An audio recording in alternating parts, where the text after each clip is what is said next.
Vamos falar aqui sobre o ministério do ensino, no segundo tópico. Vamos ler todos juntos Efésios 4, versículo 11 e 12, você pode acompanhar aqui na tela. E ele mesmo,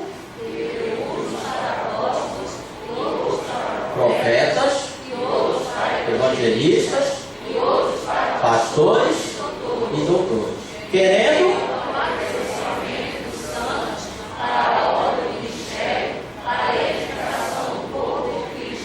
Então aqui Paulo mostra que foi Deus quem deu esses ministérios, esses dons ministeriais: apostolado, profecia, evangelismo, pastoreado. Os doutores, em outra versão da Bíblia está mestres, ou seja, aqueles que têm o dom de ensinar. Claro que existem pessoas que têm mais de um desses dons. Existem pessoas que tanto são ou foram apóstolos, não apóstolos no sentido do cargo, mas do ministério, de abrir os trabalhos, como também tem o dom de ensinar. Existem outros que têm o dom de pastorear e de ensinar, e existem outros que só têm um desses dons. Mas veja como é, Deus é quem reparte esses dons. Você pode buscar o dom de profecia, você pode buscar: Senhor, eu quero ser um evangelista, um missionário, eu quero ter o dom de levar a tua palavra às pessoas, eu quero ter o dom de ensinar, mas é Deus quem decide, Ele mesmo, Ele, Deus. É Ele quem deu. Então nós, mestres, nós que ensinamos a palavra, nós somos dados por Deus à igreja. Olha só, irmão, nós somos um presente de Deus para a igreja. Você é um presente de Deus para a sua escola dominical, para a sua classe da escola dominical. Para que Deus fez isso? Querendo, em primeiro lugar, o aperfeiçoamento dos santos. Os santos não nascem prontos e acabados, eles têm que ser aperfeiçoados ao longo da vida. Nós também estamos sendo aperfeiçoados.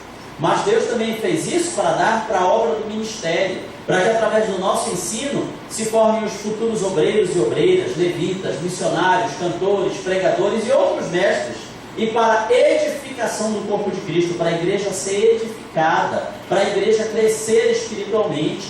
Existem igrejas que crescem somente em quantidade, existem igrejas que estão cheias de pessoas vazias de conhecimento bíblico. São pessoas que já vieram à frente, aceitaram Jesus, levanta a mão, grita, pula, mas por dentro está vazio de Deus, do conhecimento da palavra do Senhor. Então a igreja precisa ser edificada, não apenas no sentido físico de nós construirmos um templo, uma congregação, mas construir as pessoas.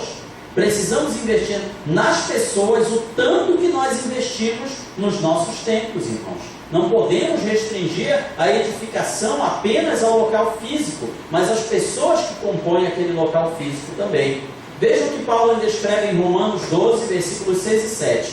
De modo que, tendo diferentes dons, então não existe só um dom, tem vários, segundo a graça que nos é dada, é a graça de Deus, não é por mérito nosso. Se é profecia, que ela seja segundo a medida da fé. A profecia tem que ser de Deus, tem que vir de acordo com os ditames da palavra. Se é ministério, seja em ministrar. Ministério aqui envolve a obra pastoral, a obra evangelística. Se é ensinar, que haja dedicação ao ensino. Precisamos ser dedicados. Lembra da outra passagem bíblica no Velho Testamento? Maldito aquele que faz a obra do Senhor relaxadamente. O que é relaxadamente? Sem dedicação. Vai preparar a lição da escola dominical só no sábado à noite, ou só no domingo de manhã. Não pega a revista durante a semana inteira. O que é isso? É alguém que não está sendo dedicado, alguém que não está fazendo aquilo que o Senhor quer. Precisamos dessa dedicação se queremos ser professores eficientes. Veja o que diz Billy Graham, o maior evangelista do século passado. Ainda está vivo, mas muitas almas já foram ganhas para o Senhor no século passado através deste homem. Tenho a convicção de que a escola dominical é o único e o maior centro para ensinar ao povo a palavra de Deus, bem como por si mesma é uma tremenda força evangelística. Nesses dias nós podemos observar em muitas igrejas realização de escolas bíblicas de férias para crianças, para jovens, para adolescentes. A maioria das pessoas que frequentam ali não é evangélico. Aí você já imaginou se através dessas crianças, desses jovens, desses adolescentes, as suas famílias também são trazidas para a igreja?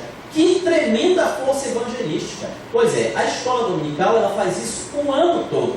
Você já imaginou se na sua escola dominical você investisse mais e mais em trazer as crianças e adolescentes da sua redondeza, da sua congregação, para frequentarem ali? Daqui a pouco os seus pais vêm. Pastor, a gente vai frequentar aqui também porque o nosso filho batia no irmãozinho, chamava nome, agora ele não faz mais isso, agora ele já está dizendo por favor e obrigado, agora ele já ora antes de comer, ora antes de dormir, e nós vimos que o nosso filho mudou. Então nós queremos conhecer que pregação é essa que mudou a vida do nosso filho, que queremos que mude a nossa também. Ou seja, nós podemos, através da escola dominical, evangelizar. Se não estamos fazendo isso, estamos subaproveitando o potencial da escola dominical. Ela pode fazer muito mais. Não tem razão para muitas das nossas congregações estarem vazias, estarem com o seu público rarefeito. Às vezes você passa lá no domingo à noite, o dia que geralmente seria de maior público, você vê muitas vezes o pastor e uma meia dúzia de pessoas. Não tem motivo para estar assim, irmão. Se nós usarmos a escola dominical como uma ferramenta eficiente, veremos muitas das nossas congregações cheias de pessoas abençoadas e repletas do poder de Deus na sua vida. A importância do ensino no Velho Testamento. Aqui no nosso material fala de vários textos bíblicos sobre como era importante você ensinar as suas crianças e as futuras gerações na palavra de Deus. Mas eu acho que a que melhor resume isso está em Deuteronômio capítulo 6, versículos 6 e 7. Estas palavras que hoje te ordeno, Deus falando para nós, estarão no teu coração. Tem que começar em você. E as ensinarás a teus filhos. E, por que não dizer também aos nossos netos e bisnetos? E delas falarás sentado em tua casa. Você tem falado da palavra de Deus em casa? Andando pelo caminho, buscando e trazendo seus filhos da escola. Você fala alguma coisa da Bíblia Sagrada? Você mostra para o seu filho alguma coisa que esteja acontecendo ao seu redor e dizendo, olha meu filho, a Bíblia diz tal coisa sobre isso. A Bíblia diz tal coisa sobre aquilo. Deitando-te e levantando-se. Não é apenas orar antes de deitar e orar apenas antes de levantar. É falar da palavra, é viver a palavra, é aplicar os princípios da palavra de Deus no nosso cotidiano. É isso que Deus tinha mandado. Isso está na lei de Moisés. Veja só quanto era importante. E nós, que estamos na época da graça, numa dispensação da graça, será que estamos fazendo isso? Será que estamos realmente colocando em prática a palavra de Deus no nosso dia a dia? E no Novo Testamento, vários textos bíblicos existem sobre como é importante ensinar no Novo Testamento. Mas penso que o melhor que resume está em Atos 5,42. Todos os dias, no templo e nas casas, não cessavam de ensinar e de anunciar a Jesus Cristo. Veja que a atuação da igreja não se restringia ao templo e nem ficava só nas casas. Hoje tem pessoas que dizem, não precisa de templo, vamos nos reunir só nas casas. Deus não habita em templos feitos por mãos de homens, então não vamos nos reunir nos templos, vamos reunir só nas casas. Olha o que a igreja primitiva fazia. Eles se reuniam no templo, sim, mas também nas casas. E ali eles tanto anunciavam a Jesus Cristo, ou seja, a pregação evangelística, quanto também ensinavam. Ensino é para quem já conheceu a Cristo, para quem já entregou a sua vida para o Senhor Jesus. Todos os dias, não era só no domingo, não era só no sábado, não era só no fim de semana. Todos os dias a igreja atuava, a igreja fazia alguma coisa relevante para o reino de Deus. E aqui, entre essas coisas importantes, estava o ensino da palavra. Continuando, vamos falar aqui sobre as leis do ensino. A primeira lei, vamos repetir todos juntos? 1, 2, 3. A lei do professor. Começa com você, meu irmão. Aí o superintendente, ufa, estou livre. Não falaram comigo. Não, fala com você também, meu irmão. Superintendente também é um professor que tem que tomar conta de todas as classes, tem que se preparar para todas as classes. Eu já fui superintendente da escola dominical aqui nessa igreja por muitos anos. E às vezes acontecia de faltar professor de criança, de jovem, de adolescente. O que é que eu fazia? Deixava as tarefas. Quando não era possível a gente juntar com outra classe que tivesse uma missão semelhante, quantas e quantas vezes eu fui lecionar para essas turmas. Ah, mas se você tinha estudado a lição, tinha, porque eu tinha estudado todas. para o nosso programa de rádio, eu tenho que ler todas as lições. Então, bem ou mal, eu sabia um pouquinho de cada uma delas. Mas veja que o professor, portanto, ele precisa viver o que ensina. Não basta apenas dizer, faça o que eu mando e não o que eu faço. Esse era o diferencial de Jesus. Quando você lê Mateus capítulos 5, 6 e 7, ao final daquele fabuloso sermão da montanha, o que a Bíblia fala sobre a multidão? A multidão o ouvia admirada, porque os ensinava com autoridade e não como os fariseus e escribas. Ensinar com autoridade não é gritar.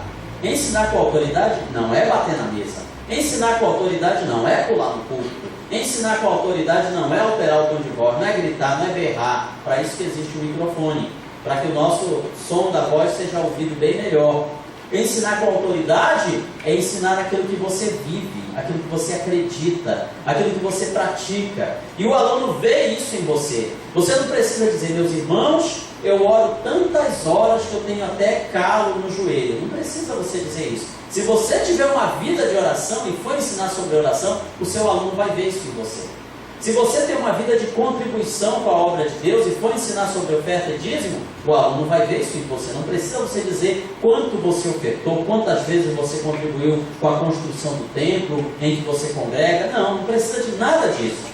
Porque as pessoas verão em você aquilo que você vive, aquilo que você pratica, aquilo que você acredita, assim como Jesus fazia. As características do bom professor, ao contrário do que alguns pensam, essas características aqui não são apenas dos obreiros, dos pastores, que nós encontramos em 1 Timóteo 2, capítulo 3, versículos 2 a 7. Irrepreensível. Não tem que ter uma repreensão.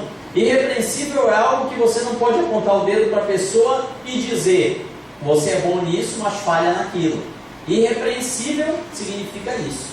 Marido de uma só mulher, no caso das professoras, esposa de um só marido. Sóbrio, o que é sóbrio? É o contrário de bêbado. Você não pode se deixar embriagar pela sua posição de professor da escola dominical. Prudente, tem que ser cauteloso. Pense bem no que você vai falar, para que você não ofenda as pessoas. Às vezes até querendo descontrair a nossa turma, a gente fala alguma brincadeira, alguma gracinha, que se nós não tivermos cautela pode ofender alguém. Tem que ser respeitável, tem que ter respeito, como nós dizemos aqui na nossa região. Tem que se dar o respeito. Para isso não quer dizer que você tenha que todo tempo estar com uma cara séria, fechada. Não. Jesus, ele era respeitável, mas ele também tinha os seus momentos de bom humor e de alegria. Hospitaleiro, braços abertos para receber as pessoas. Não pode ser aquele professor que o aluno chega atrasado. Né, irmão? Está chegando agora. Dormiu muito. Isso não é hospitalidade. Ou então aquele irmão que por algum motivo precisa sair antes de terminar a aula. Olha, esse daqui já vai, nem termina de assistir a lição. Ou então começa a ficar chateado porque os alunos estão saindo. Isso não é ser hospitaleiro, não. Nós temos que receber bem as pessoas e despedir bem as pessoas. Você não sabe por que aquela pessoa está saindo. De repente surgiu alguma emergência, alguma coisa que ela não quer atrapalhar, cortar sua aula ali contando o problema pessoal da vida dela. Então nós temos que saber receber e também despedir as pessoas. Apto para ensinar. Apto quer dizer preparado. Não deve ser apegado ao vinho. Aqui está falando dos vícios em geral. Aqui não é só a bebida alcoólica, é outro tipo de vício. Tem gente que não é apegada ao vinho, mas é apegada à novela, é apegado ao futebol. Se de repente colocasse a final do campeonato ou o último capítulo na novela para o domingo de manhã, meu irmão, ia ser uma dificuldade para algumas pessoas. O professor da escola dominical não deve ser apegado a isso. Nem violento, pavio curto, pavio aceso, não pode ser isso. Mas amável, esse é o perfil da escola dominical. Pacífico, não apegado ao dinheiro, para que depois não comece a fazer coleta lá entre os irmãos da classe, dizendo que é para uma coisa e acaba sendo para outra. Deve governar bem sua própria família. A sua casa deve estar em ordem, tendo seus filhos sujeitos a ele ou a ela com toda a dignidade. Não pode ser recém-convertido, para que não se ensoberbeça e caia na condenação do diabo. Infelizmente, o que a gente vê em muitas igrejas, a pessoa aceita Jesus hoje, tem um carrão do ano, trabalha lá no gabinete do governador, do prefeito, tem anel de ouro no dedo, semana que vem já é professor da escola dominical. Não deu nem tempo daquela pessoa crescer. Não deu nem tempo daquela pessoa digerir o eu quero aceitar Jesus. Ela ainda nem aprendeu a ser crente, aí vai ensinar outros crentes.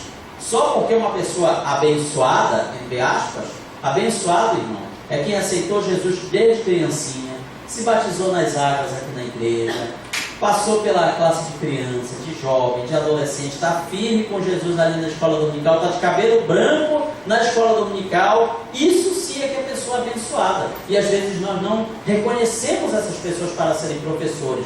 Porque o irmão não tem uma formação teológica, ele não fala muito alto, não grita, não pula, não rodopia, por isso a gente não vai colocar ele professor da escola dominical. Isso, professor da escola dominical não precisa dessas habilidades.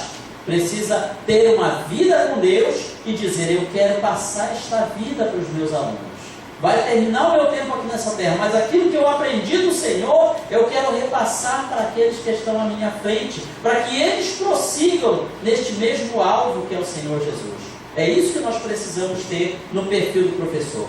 Também deve ter boa reputação, boa fama, um bom nome perante os de fora. Porque às vezes a pessoa é uma bênção aqui na igreja, mas vai conversar com os colegas de trabalho. Fulano chega aqui e só conta aquelas piadas cabeludas, aqueles palavrões horrorosos, nem parece que é crente, muito mal, chefe malvado, patrão ruim, funcionário relapso, chega tarde, sai cedo. Você vai conversar com os colegas de faculdade, também não falam nada bem daquela pessoa. Fulano só aparece aqui para fazer a prova e ainda fica cutucando a gente. Ei, me passa uma cola aí da primeira questão, passa uma cola da segunda questão. Não pode ser professor da escola dominical, porque não tem uma boa reputação, um bom nome, uma boa fama entre as pessoas que estão de fora. Portanto, irmãos, quando nós vamos selecionar professores para a escola dominical, temos que observar tudo isso aí. Não observar se a pessoa às vezes simplesmente, fulano tem curso teológico, glória a Deus. Estudou uma faculdade bíblica, graças a Deus. Fala bonito, glória a Jesus. Mas e essas outras qualidades? Pastor, em casa, o pessoal fala que em casa essa pessoa é meio ruim com a esposa, meio ruim com os filhos, então não serve. Não serve, tem que se converter primeiro, precisa mudar, precisa melhorar para ser o professor da escola dominical que nós precisamos. Continuando, vamos ver outro requisito do professor. Ele deve estar em constante, o quê? Nunca está bom o suficiente. Algumas pessoas às vezes me dizem, pastor, gosto de ouvir pregando, ensinando, amém, glória a Deus, ore por nós. Mas eu sei que tem gente que ensina e que prega muito melhor do que eu. Quem me dera escrever como um Maxi Lucado, por exemplo. Quem me dera ensinar como um Silas Ibordi, um Antônio Gilberto, pregar como um Silas Malafaia. Eu estou muito longe ainda desse ideal. Estou caminhando, quem sabe um dia eu chegue perto disso. Mas o que nós não podemos, irmão, é nos acomodarmos. Veja o que Paulo diz em 2 Timóteo 2,15. Procura apresentar-te a Deus aprovado, como obreiro que não tem do que se envergonhar e que maneja bem a palavra da verdade. Nunca está bom o suficiente. Você sempre deve procurar melhorar na sua maneira de ensinar e de tratar os seus alunos. Em quarto lugar, o professor deve o quê? 1, 2, 3? Ser avaliado constantemente. Pastor, mas vai ter o tribunal de Cristo, lá nós vamos ser avaliados. Não, a gente tem que ser avaliado aqui nessa terra também.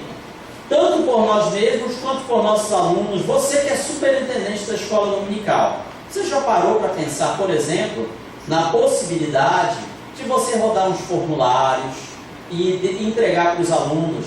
Olha, avalie o seu professor, coloque o que é que o seu professor faz de bom e o que é que ele faz de ruim. Que nota você dá para o professor de 0 a 10? Não precisa colocar o número no formulário, vai ser anônimo. Se quiser colocar, coloque. Às vezes aquele aluno que elogia, diz o meu professor uma vez, que faz questão de colocar o nome dele. Mas quando o professor não é tão lá essas coisas, o aluno fica com receio. Então já pensou fazer uma avaliação em cima disso? Já pensou se todo trimestre, ou toda semana, ou todo mês, o superintendente chega com você e diz, olha irmão, está aqui essa avaliação dos seus alunos. Ele diz que você está falando muito alto, ou que você está falando muito rápido, ou que você não está se preparando adequadamente para a lição, você está perdido na lição. E aí? Poucas vezes fazemos isso, mas deveríamos. A avaliação tem que ser constante, irmãos. Não pode ficar apenas naquele disse-me-disse. Olha, um irmão lá da classe tal me falou isso a seu respeito. Não, tem que ser uma avaliação para valer, que pegue o conjunto, que pegue o grupo todo. Então essa fica uma sugestão aqui para os irmãos. Faz uma caixinha, entrega o papelzinho para os irmãos. Olha, terminar a avaliação do seu professor, você coloca ali naquela urna, naquela caixinha, diz qual é a classe que você está matriculado. Se não quiser colocar o nome, não precisa. E você vai se surpreender com as avaliações de alguns professores.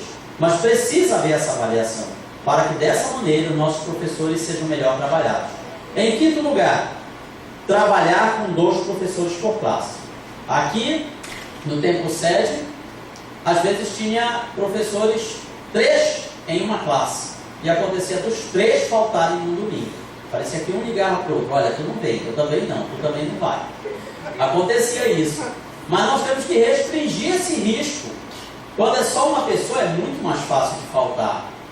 Claro que isso não é uma regra. Eu fui superintendente da escola dominical aqui por muitos anos.